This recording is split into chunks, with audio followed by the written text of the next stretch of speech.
Laura here. I'm here today to do my non-spoiler review of The Da Vinci's Tiger by L.M. Eliot.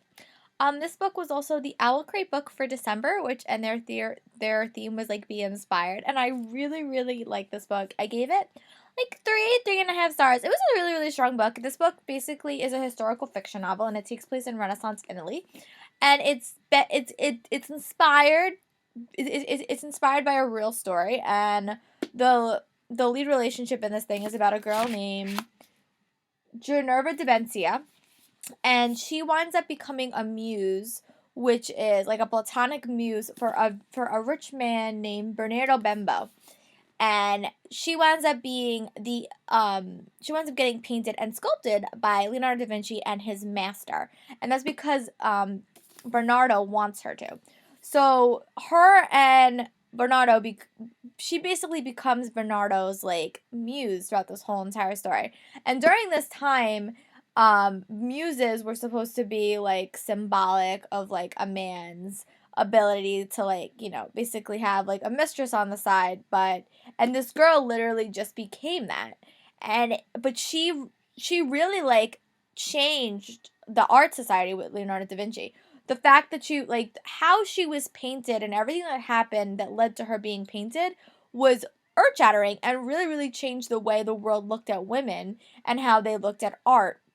So she really had such a impact on how the art world progressed. And I really liked not only learning about her like as like a character, but also her relationships. It was super interesting to see her relationship with Leonardo da Vinci.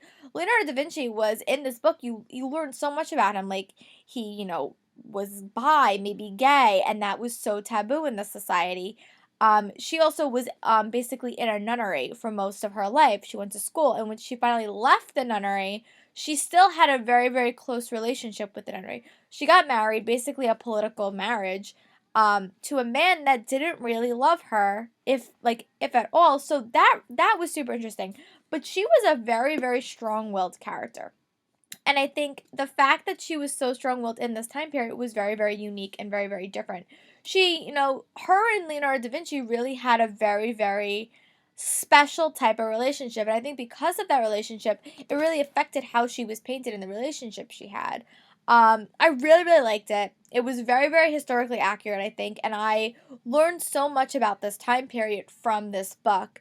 The one downside to this book is it was very historically heavy. So if like you didn't have a lot of experience with Renaissance Italy and you kind of went in blind, sometimes like the way she had to describe things really did slow down the story. It felt like I was reading like a novel at some points, but sometimes like a history textbook.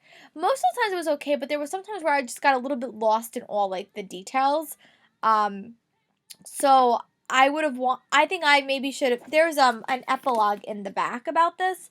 So that's great. I think after I read that, I think I really enjoyed it. So now that I understand like the context of this, I would love to actually read this book again. So I'm probably not going to get rid of this. I might read it again, maybe like over the summer or something, just so I can have a different feel of it.